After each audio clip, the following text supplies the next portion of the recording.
नमस्कार, जय सिया राम। आज के वीडियो में हम बात करेंगे कि बुध एज़ अ प्लैनेट आपकी लाइफ में क्यों इम्पोर्टेंट है और एक कंजंक्शन जो ये मून के साथ बनाता है उसकी। बाकी के वीडियोस में मरकरी के दूसरे कंजंक्शंस की भी बात करेंगे, आज सिर्फ एक कंसिडर करेंगे। लेकिन आज की वीडियो में बहुत इंपॉर्टेंट है क्योंकि आज मैं डिस्कस करूँगी कि मरकरी क्यों ज़रूरी क्यों है? क्यों आप दूसरे प्लैनेट्स को जब कंसिडर करें, लग्न लॉर्ड को कंसिडर करें और मून को कंसिडर करें, सैटर्न और दूसरी चीज़ों को कंसिडर कर रहे हैं, तो मरकरी को ज़रूर कंसिडर किया जाना चाहिए।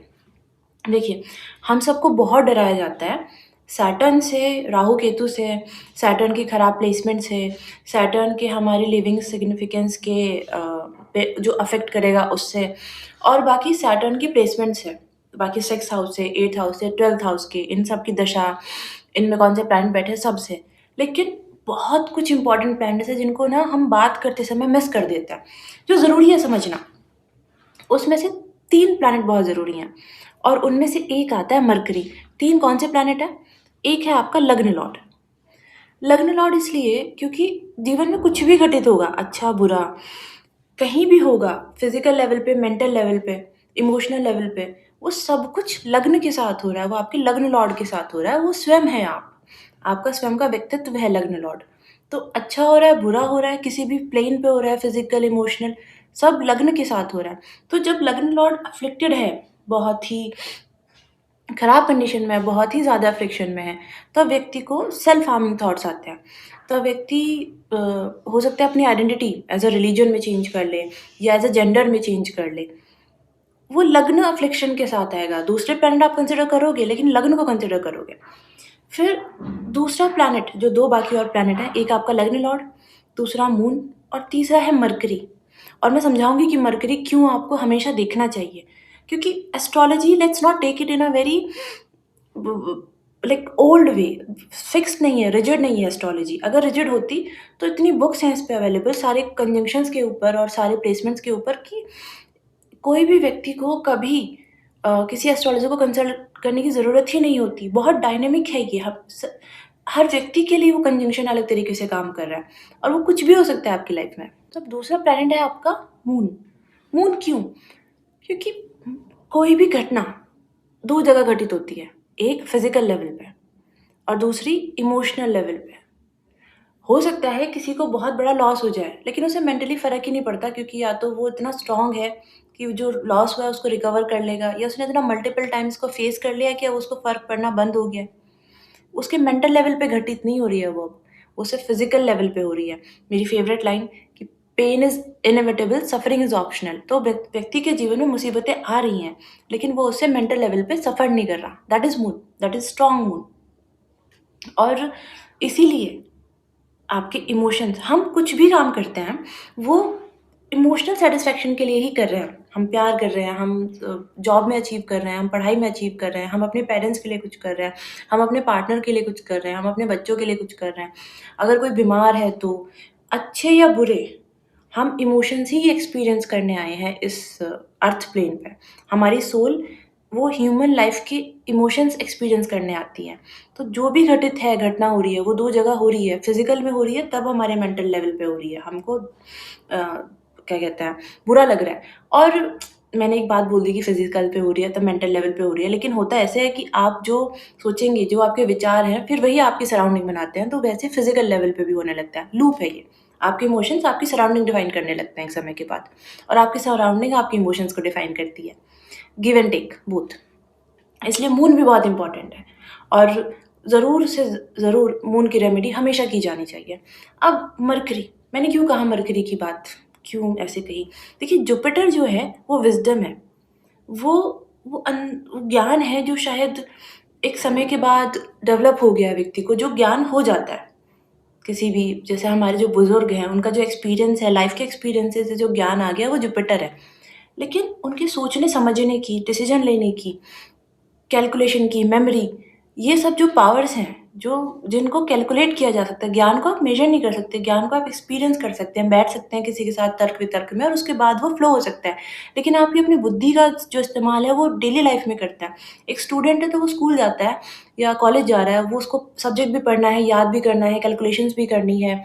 जॉब में है तो उसका जो भी काम है, उसको ऐसे डिसीज़न लेना है जिससे वो जिन लोगों के साथ काम कर रहा है उसमें ऐड ऑन कर सके, उस प्रोजेक्ट में, उस कंपनी में कुछ वैल्यू ऐड कर सके। तो जब हम वैल्यू ऐड करवा रहे हैं फिजिकल फॉर्म में, वो बुद्धि से आती है, वो इंटेलेक्ट है आपकी, वो ज्ञान आपका, विजडम आपकी लाइफ को, फिलोसफिकल लाइफ को चलाने में काम आएगा। इसलिए बुद्ध बुद्धि से आया और समय के साथ डेवलप हुई। मतलब एक बच्चे का जो इंटेलिजेंस है वो समय के साथ बढ़ जाएगी, जैसे जैसे वो चीज़ों को एक्सपीरियंस करेगा।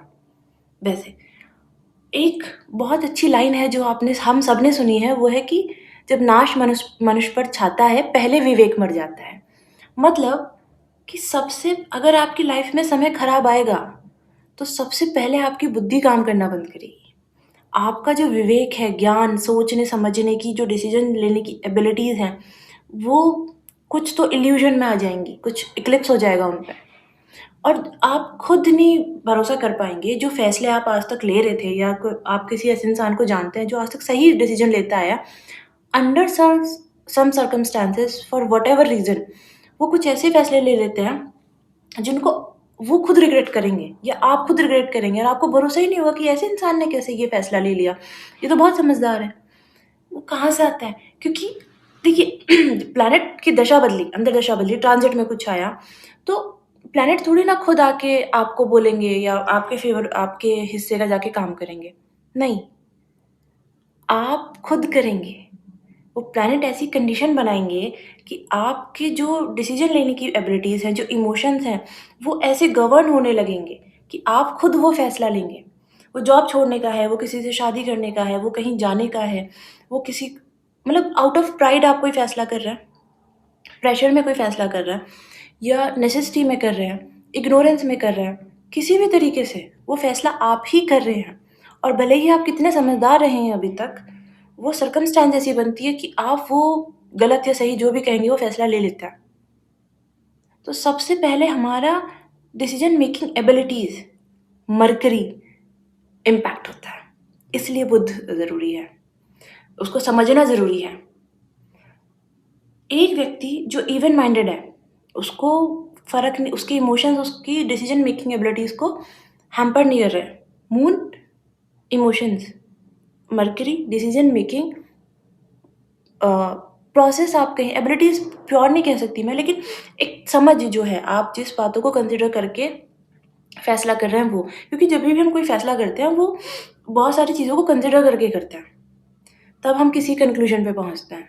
तो वो जो प्रोसेस है पूरा, एक चीज़ को सोच के और डिसाइड करने तक का, उसको इम्पैक्ट करता है। वहाँ ग्रहण लग जाता है, आप सोच नहीं पाते, आपकी समझ काम नहीं करती। इसलिए जैसे एक बहुत फ़ेमस इन्फ्लुएंसर है और हम सब जानते हैं उनको, वो इतनी बातें करते हैं अपने पॉडकास्ट में और सब बातें करते हैं, और फिर वो एक शो में जाके ऐसी बात बोल देते हैं, जिससे उनके करियर को पूरा इम्पैक्ट आ जाता है। तो ऐसा नहीं था कि वो समझते नहीं थे कि ये जो मैं बोल रहा हूँ ये आउटरेजियस कमेंट हो सकता है, या जो मैं बोल रहा हूँ ये शायद ज़्यादा हो गया। मतलब बोला तो उन्होंने ही ना, चाहे भले उनकी टीम ने उनको लिख के दिया है, जो भी बात थी, लेकिन एट फाइनल डिसीज़न तो उनका था। तो कहाँ क्या चीज़ हैम्पर हुई? उनकी बुद्धि। इस आप अपनी लाइफ में भी देखिएगा, आप बहुत स्मूथ ज़िंदगी चला रहे हैं और फिर एक ऐसा कोई फ़ैसला हो जाता है कि आप खुद बाद में उसको रिग्रेट करते हैं और आप डाउट भी करते हैं कि मैं तो इतना समझदार था, ये तो मुझसे एक्सपेक्टेड नहीं था, मैंने ये क्यों कर दिया? इसलिए 3 प्लैनेट, लग्न, मून और मरकरी, आपके इमोशंस बैलेंस्ड होने चाहिए, तभी आप प्रॉब्लम से निकल सकते हैं। मरकरी, आपका सोचने समझने की पावर, डिसीज़न लेने की पावर, क्राइसिस में है तो कैसे उससे बाहर आ सकते हैं?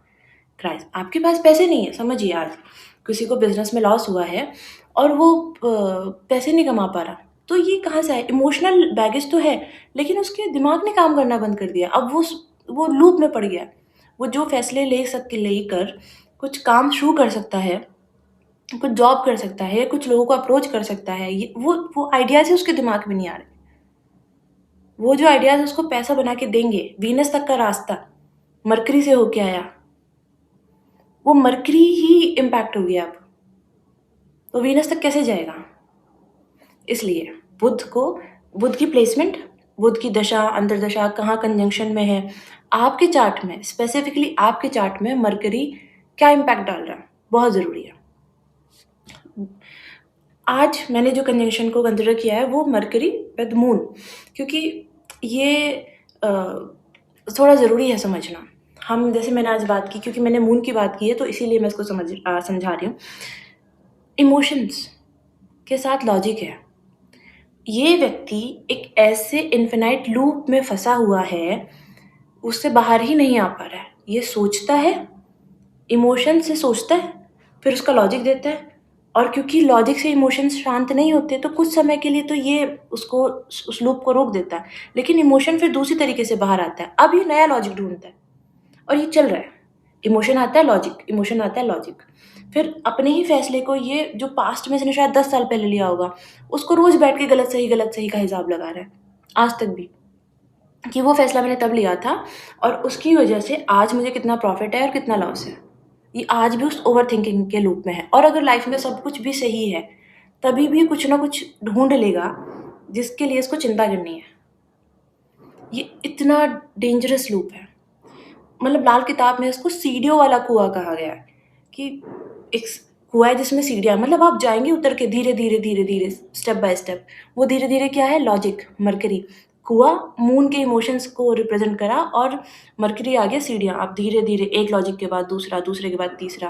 मतलब अगर आप सेल्फ डेप्रिकेटिंग लॉजिक्स भी देते हैं कि यार मैं तो सर्ववर्दी नहीं हूँ, मैंने तो ये गलतियाँ की हैं, तो वो भी एक के बाद एक के बाद एक आएगा। अगर आपको थॉट आया कि यार मैं तो वर्दी नहीं हूँ, फिर आपको वो सारे इंसिडेंट्स पुराने याद आ जाएँगे, जब ये कहीं न कहीं थोड़ा-सा आपकी साइड से लैक रह गया है। तो आपको लगेगा नहीं, वहाँ भी गलती की थी, वहाँ भी गलती की थी, वहाँ भी गलती की थी। अब वो जो emotion out of nowhere emerge हुआ था, उसके पास लॉजिक है, उसके पास वो पुराना डेटा है जो उसने कलेक्ट करके ले आया है, उस फीलिंग को रीइन्फोर्स करने के लिए। ये करता है मून मरकरी। और कर दे ठीक है, कभी-कभी हो जाए तो हैंडल कर सकता है, लेकिन लूप में कर रहा है। सस्पिशियस बनाता है इंसान को। वो बिना वजह के डाउट्स में ही रहेगा, और इतनी ओवरथिंकिंग और सस्पिशन डाल देगा कि जैसे बड़े फैसले हैं ना, उसको कभी वो कंक्लूजन पे आ ही नहीं पाएगा, कभी वो एक सॉलिड फर्म डिसीजन ले ही नहीं पाएगा। हमेशा दूसरों पे डिपेंड होना चाहेगा कि कोई मुझे आके इससे बाहर निकाले और सही गाइडेंस दे दे। भले उसके पास डेटा है, इमोशंस है, सपोर्ट है, फिर भी एक डाउट में है, एक सस्पेशन में है, हमेशा। मून जैसे मैंने बताया इमोशंस का कारक है, मन का कारक है। साथ ही बीएरएन में मून चीटिंग का, फ्रॉड का, जो चीज़ें ब्लेम का, इनका कारक है। अब अगर मून के साथ मरकरी है, तो ये व्यक्ति को अ, देता है कैसे, यू कैन अंडरस्टैंड कि ये व्यक्ति को थोड़े ब्लेम वाली सिचुएशन में डाल देगा, कि उस पे ब्लेम लगेगा। अब किस हाउस में बैठता है तो फिर वो वहाँ से आ सकता है। 7th हाउस में बैठेगा तो मैरिड लाइफ़ की वज़ह से कोई ब्लेम लग सकता है। 10th हाउस में आता है तो प्रोफ़ेशन की वज़ह से लग सकता है। 9th में आया तो कुछ रिलीजन, गुरु की वज़ह से कोई ब्लेम लग सकता है। लेकिन मून और मरकरी का कंजंक्शन ब्लेम दे सकता है। साथ ही लव लाइफ़ से मैं कहना चाहूँगी कि जिन-जिन व्यक्ति को ये ट्रस्ट करते हैं, जिनको सरेंडर होके ट्रस्ट करेंगे, वहाँ से फिर इन्हें चीटिंग मिलेगी। और क्योंकि इंटेलिजेंट हैं ये लोग, है ना? लेकिन वो इमोशंस साथ में गवर्न कर रहे हैं। इनके फैसले दूसरों के लिए लेंगे तो बहुत इंटेलिजेंट होके लेंगे, लेकिन जैसे ही अपनी बारी आती है तो इमोशंस आ जाते हैं। तभी सही गलत नहीं डिसाइड कर पाते। इसलिए इनके साथ भी चीटिंग हो जाती है, कि कोई इनको भी इमोशनली चीट कर जाएगा। That is moon mercury. क्यों मून और मरकरी ज़रूरी है? समझिए कि एक व्यक्ति रिलेशनशिप में चीट कर रहा है, या रिलेशनशिप में नहीं, अपने काम में भी समझिए ब्राइब लेता है, चीट करता है। शॉर्ट उसका मरकरी अफ़्लिक्शन में है। क्यों?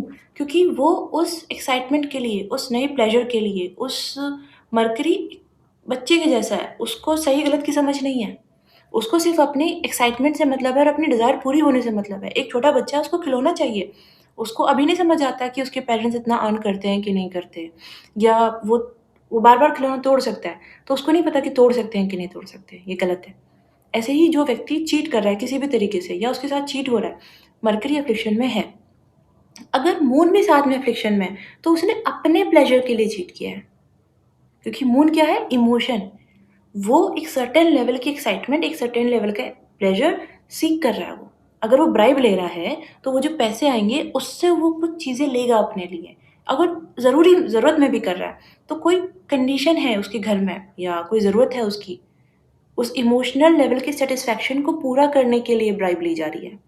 उस इमोशनल लेवल के I will say weird expectation को पूरी करने के लिए व्यक्ति चीट कर रहा है। तो कहाँ से आई चीटिंग? मरकरी से, डुअलिटी से। उसको सही गलत कुछ नहीं, ये भी वो भी, सब उसको चाहिए, सब उसके लिए सही है। इसलिए और आपकी मैं इस वीडियो में पर्पस मेरा ये था कि मैं ये समझा पाऊँ कि मरकरी को भी आप अब सब अपने चार्ट लीजिए।